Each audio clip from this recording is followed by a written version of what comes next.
The story begins at a unique high school called Sky High, floating high above the clouds. This is no ordinary school. Only children with superpowers are allowed to attend. Every student here is born with a special ability. Now, we meet Will Stronghold, the son of two legendary superheroes, Steve Stronghold and Josie Stronghold. Steve possesses incredible super strength, while Josie can fly at lightning speed. To hide their identities among regular people, they work as real estate agents in the city of Maxwell. But whenever danger strikes, they immediately don their superhero suits and rush to save lives. Will has dreamed since childhood of becoming a great superhero like his parents, but there's a big problem. He hasn't shown any powers yet. Today is Will's first day at Sky High. Just then, his dad Steve calls him into his room. Will quickly pretends to lift heavy dumbbells, trying to hide the truth that he still has no powers. Will's best friend Layla, who has the power to control plants, is with him. They've been friends since childhood and are going to Sky High together. Suddenly, Steve receives an emergency alert. A massive robot is attacking downtown. Steve and Josie immediately put on their superhero suits and rush to the scene. With one powerful punch, Steve knocks the robot down and takes its glowing eye as a trophy of victory. A flying school bus soon arrives to pick up the students. Will and Layla hop on. The driver, Ron Wilson, instantly treats Will with special respect when he hears he's the son of Steve and Josie. Will sits next to his friend Jack, and as all the super students settle in, Ron opens the bus wings and lifts it straight into the sky. The sudden flight makes the kids scream in fear, but moments later, they arrive at Sky High,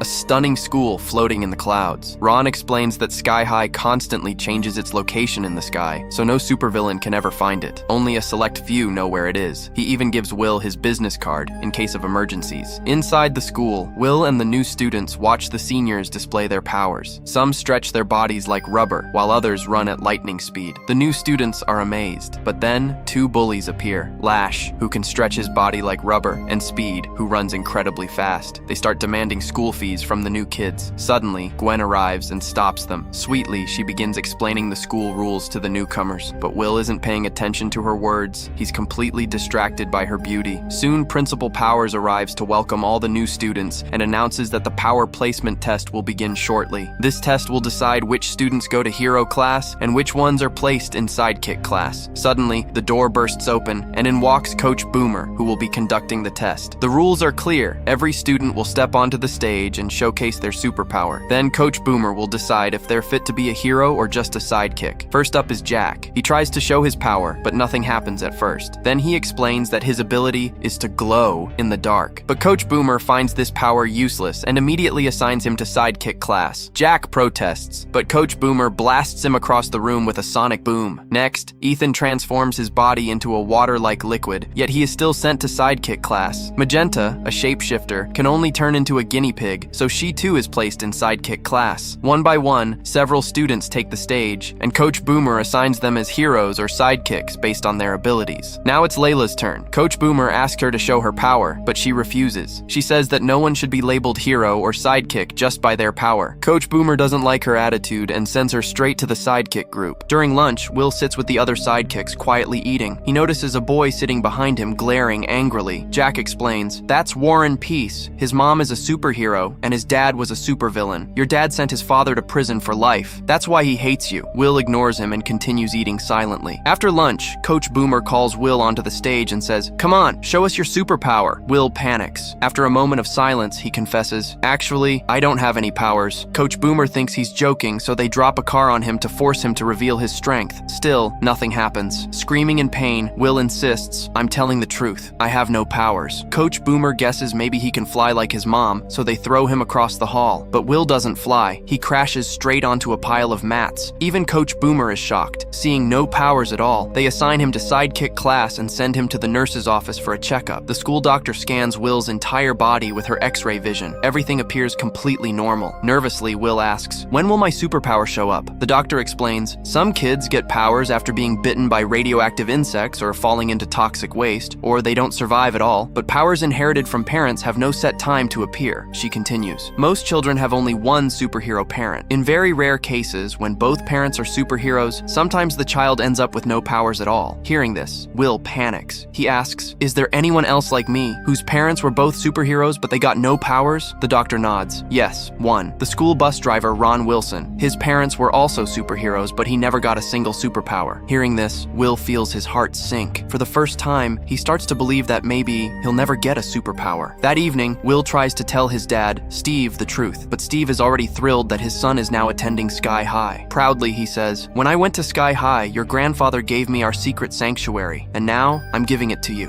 I've added new biometric locks. Only your mom, you, and I can open it." Then he firmly warns, "Remember, never bring anyone else here. This place is only for the Stronghold family." Will opens the hidden door, and they step inside. Will is amazed by the sight, an underground lair filled with trophies from past missions. There are even dangerous supervillain weapons stored here. Steve places the glowing eye of the giant robot they defeated today on a shelf. Then he shows a small object and says, "This is the Royal Pain's pacifier. The day I defeated him was also the first day your mom and I fought together. That's when I realized we were meant for each other." Smiling, Steve continues, "One day you'll defeat villains too, and their weapons will be trophies here. Then the three of us will fight evil together." What they don't realize is that a hidden camera is inside the robot's eye. Far away, Royal Pain and his partner Stitches are watching them. Still, Will cannot bring himself to tell his parents that he has no superpowers. Heartbroken, he goes to the rooftop alone. Just then, his friend Layla rises with her plant powers and encourages him, "So what if you were placed in sidekick class? I know one day you'll be a real hero. You don't need powers to be a hero. A true hero is someone who helps others." The next day, they sit in Mr. Boy's class, where sidekicks are trained to assist real heroes in the field. Jack raises a question, "Sir, when do we get our superhero names and costumes?" Mr. Boy exhales and says, "You don't choose your name or costume. On graduation day, a great superhero chooses you. They give you your new name and costume. Commander chose me. That's why I got this red and blue suit." Will, surprised, asks, "Wait, you actually worked with my dad?" Mr. Boy, slightly startled, nods. "Yes. Didn't Steve or Josie ever tell you about me?" Will quietly shakes his head. "No." Hearing this, Mr. Boy feels a little sad, but says nothing. He continues his class, teaching the sidekicks how to support real heroes in the field. The next day at school, Lash and Speed are once again bothering the bus driver, Ron Wilson, but this time, Will steps up and stops them. Surprisingly, both bullies say nothing and quietly walk away. However, during lunch, they try to get back at him. As Will sits down with his tray, Lash grabs his leg and yanks hard. Will falls to the floor, and his entire tray flies straight onto Warren Peace's table. Seeing this, Warren erupts in anger. Flames shoot from his hands because his power is controlling fire. Will tries to avoid the fight, but Warren isn't listening. He starts throwing fireballs relentlessly. Will runs toward the fire alarm to put out the flames, but Lash trips him again, and he falls. Terrified, Will hides under a table. Warren begins attacking Will's friends too, throwing fire at them. Seeing his friends in danger, something changes inside Will, and in that moment, his super strength awakens. Fueled by anger, Will punches Warren with incredible force, sending him crashing across the cafeteria. Warren, even angrier, rushes to attack again, but this time Will quickly grabs a fire extinguisher and sprays him, putting out all the flames. Principal Powers arrives just then, immediately catching both and sending them to the detention room. Warren tries to fight again, but the detention room is specially designed so that all superpowers stop working. Here, they are just like ordinary kids. Principal Powers sternly tells them, "Sky High teaches you how to use your powers, but whether you use them for good or for evil, that choice is yours. Think, will you honor your father's legacy or ruin it with foolish decisions?" She leaves them to reflect. Will tries to forget the past and reach out to Warren in friendship, but Warren firmly refuses and warns him that if he comes near again, he will destroy him. Meanwhile, Will's parents finally discover that his super strength has awakened. Steve is overjoyed and gives Will a special gift in celebration, but they don't realize that Royal Pain and Stitches are still watching the Stronghold family through the hidden camera in the robot's eye. They are waiting for the perfect moment to steal back the pacifier device. Back at school, Will's friends learn about his new power. They are thrilled and continuously congratulate him. Now, with real super strength, Will is promoted from sidekick class to hero class. He doesn't want to leave his friends behind, but they encourage him to move forward. In hero class that day, Professor Medulla is teaching. He pairs Will with Gwen as lab partners and assigns them a project to build a heat ray machine. Will is completely lost and doesn't know where to start, but Gwen uses her technopathy powers to construct the machine in seconds. Will is left completely astonished. Gwen smiles and says that if he wants, she could even tutor him privately. Will's excitement is impossible to hide. During lunch, this time Will sits down with Gwen. After a while, Layla and the rest of the sidekick friends join them. But then, Penny creates dozens of clones filling the entire table, forcing Layla and the others to leave. Will feels really bad seeing this. After lunch, he approaches Layla and apologizes. She forgives him, but playfully gives him a little punishment. She says, "Tonight, you're taking me out for dinner." Will immediately agrees and promises that he will come. Later that day, Lash and Speed start bothering Ethan and Jack again. This time, Will steps in to stop them. Angered, the bullies challenge him to a practice fight called Save the Citizen. Will doesn't want to fight, but Ethan and Jack accept the challenge on his behalf.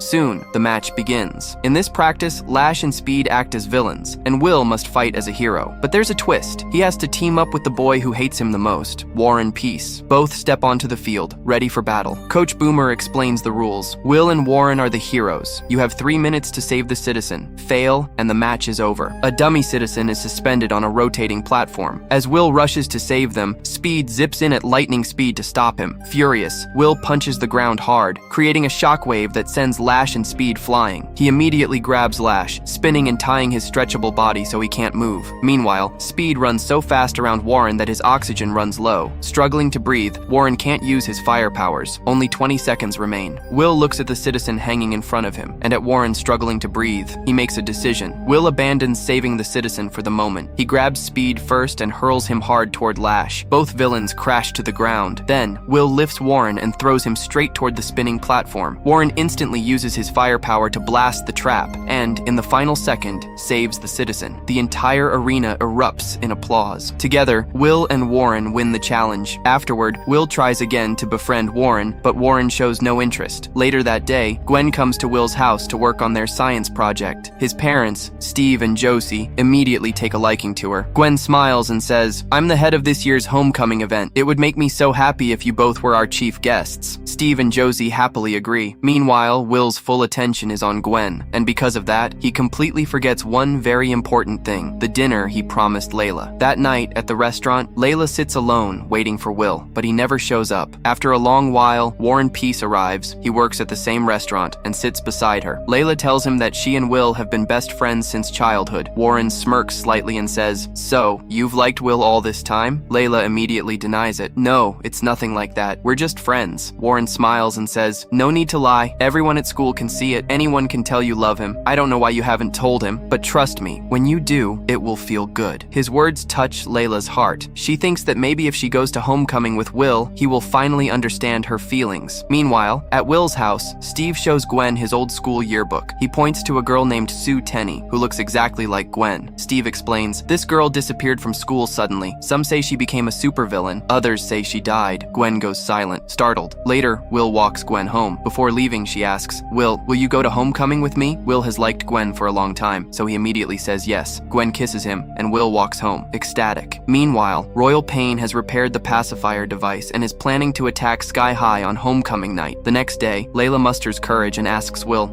you go to homecoming with me? But Will interrupts her, saying, "Oh, I'm already going with Gwen." Layla's heart breaks. Quietly, she says, "Okay, then I'll go with Warren." Will is shocked. "You're going with that crazy guy? He's my biggest enemy. You don't even know him." Layla calmly replies, "You didn't come last night, so I had dinner with Warren, and we became friends." At lunch, Layla now sits with Warren and the other sidekicks. Will feels terrible seeing this. He tries several times to approach her, but Gwen always drags him away. One night, Steve and Josie go on a superhero mission, leaving the house empty. Gwen takes the opportunity to throw a party with her friends. Seeing so many people, Will thinks about inviting Layla and the others too, but Gwen stops him. She takes him to a separate room, straight to the secret sanctuary, kisses him, and completely distracts him. At the same time, Speed sneaks in, steals the pacifier device, and escapes. Meanwhile, Layla passes by the house. Hearing loud music, she goes inside. Gwen immediately notices her and quickly sends Will to fetch drinks. Layla asks Gwen, "Where's Will?" Gwen looks her in the eyes and coldly says, "Will ignores you because he knows you love him, but he doesn't like you." Hearing this, Layla's heart breaks. She quietly starts to leave. Will sees her and runs to stop her, but she leaves before he can say anything. Will asks Gwen, "What did you say to her? Why did she leave so upset?" Gwen answers coldly, "I just told her the truth. You're a hero, and she's only a sidekick. No matter how hard she tries, she can never reach your level. Now it's your choice. Will you choose your true friends or those useless sidekicks?" Will, furious, shouts, "Layla has been my best friend since childhood, and because of you, she's upset with me. I never expected this from you. I've made my decision. I'm not going to homecoming with you." Just then, Steve and Josie return home. Seeing the state of the house, they angrily kick everyone out of the party. Later, Will goes to the restaurant and messages Layla, asking to meet her, but she doesn't show up. Then Warren approaches him and says, "She only loves you. She used me just to make you jealous." The next night, Josie asks Will to go to homecoming, but he refuses. Sitting at home, he flips through his dad's old school yearbook. Suddenly, he sees a photo of Sue Tenney holding the pacifier device. In that moment, Will realizes the truth. Gwen is actually Royal Pain's daughter. He immediately calls bus driver Ron Wilson for help. Meanwhile, the homecoming event at Sky High has already begun. Gwen warmly welcomes Steve and Josie, but suddenly, in front of everyone, she reveals the shocking truth. "I am Royal Pain, she announces. Everyone is stunned. Up until now, Royal Pain's voice had always sounded masculine, but it was a voice changer in her suit. Just then, Stitches arrives and hands her the pacifier device. Gwen immediately uses it to turn Steve and Josie into small, crying children. One by one, she begins transforming everyone in the gym into children. Students try to escape, but Lash, Speed, and Penny block all the doors. Meanwhile, Layla and the other sidekicks open the roof vents and try to escape from above. At the same time, Ron Wilson arrives in his flying bus and brings Will to Sky High. Will enters through the vents and rescues his friends. His friends explain that Gwen has turned everyone into children. Will responds, "Then we fight together. Hero or sidekick doesn't matter. Today we all work as a team to stop her." Layla is still upset and starts yelling at him, but Will silences her with a quick small kiss. Just then, Penny, Lash, and Speed arrive. Will rushes straight toward Gwen, while Layla and the rest of the team tackle the three villains. Lash goes searching for Ethan in the bathroom, but Ethan quickly turns his body into liquid and grabs Lash's head, dunking it straight into the toilet. Speed tries to attack, but Ethan slips under him, causing Speed to lose balance and crash into a wall. Meanwhile, Penny attacks Layla with dozens of clones, but Layla uses her powers to grow vines all around, trapping every clone. Angrily, Penny shouts, "Fight all you want, but Sky High is finished!" In reality, Royal Pain has shut down the school's anti-gravity system. In just a few minutes, Sky High will plummet from the sky. The team quickly studies the map of the control room. To enter, they need permission from Principal Powers, but she has been turned into a small child, so they come up with a clever plan. They send Magenta through the pipes in her guinea pig form to reach the control room. Meanwhile, Gwen and Stitches are stuffing the tiny, shrunken superheroes into a bus. Gwen cradles baby Steve in her arms and says, "I'll raise them like my own children and build my very own supervillain academy." Angrily, she continues, "Sky High humiliated me. They called a clever student, Sue Tenney, just a sidekick. Now I'll make everyone pay and show the world my true power." Suddenly, Will bursts into the room. Calmly, he says, "I know what happened with your mom because of my parents was wrong, but that doesn't give you the right to hurt everyone else." Gwen laughs and snaps, "You still don't get it, fool. Sue Tenney isn't my mom. I am Sue Tenney." She reveals that when the pacifier shattered, she had turned into a child. Stitches raised her, and now she's back to take her revenge. Gwen attacks Will instantly. He fights back, shoving her to the ground, but then Layla and Warren arrive, distracting him for a split second. Gwen seizes the moment, punches Will hard, and sends him flying out of the building. As he plummets toward the ground, Will's flight powers suddenly awaken, just like his mother's. He rockets back into the air and crashes into Gwen with full force, sending her sprawling. Gwen pretends to be unconscious, and Will hesitates, exactly as she planned. Meanwhile, she rushes to the control panel and shuts down the anti-gravity system. Sky High begins plummeting fast toward the ground. Will flies down, desperately trying to hold the school in place. He uses all his strength, barely keeping it from crashing. At the perfect moment, Magenta, still in her guinea pig form, navigates the pipes to the control room and cuts the wires. Instantly, the anti-gravity system reactivates, and Sky High floats safely back into the sky. Stitches tries to escape with the shrunken superheroes in the bus, but as the bus lifts off, Ron Wilson kicks him out. Meanwhile, Professor Medulla, still a child, uses his genius mind to repair the pacifier device. With it, he restores everyone to their original age. Steve and Josie thank Will and his friends, awarding them special trophies for saving Sky High. Finally, everyone reunites at the homecoming party. Will soars through the air, lifts Layla beside him, and kisses her in front of everyone. Gwen and her allies are locked in the powerless detention room, their evil plans foiled forever. And in a funny twist, Ron Wilson accidentally falls into toxic waste, finally gaining real superpowers. And that's where this thrilling story ends. So, what did you think of this movie? Share your thoughts in the comments below. If you enjoyed this recap, don't forget to like the video and subscribe to the channel for more amazing stories. See you in the next video.